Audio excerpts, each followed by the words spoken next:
Hello everyone. In this video, I will show you how to download and install a VPN app on your computer. First, open your web browser and go to the official website of the VPN provider you want to use. You can also search for the provider's name in Google or another search engine.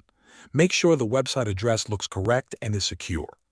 On the website, look for the download button. Most providers have a clear option for Windows, Mac, or mobile devices. Choose the version that matches your system. Click the download button and wait until the file finishes downloading. Once the download is complete, open the file from your Downloads folder. The installer will guide you through the setup process. Usually, you just need to click Next a few times and then agree to the terms. Choose where to install the app or keep the default location. After that, click Install. When the installation is done, open the VPN app. The first time you use it, you may need to sign in with your account details. If you do not have an account yet, there is usually an option to create one directly inside the app or on the website. After you log in, you will see a Connect button.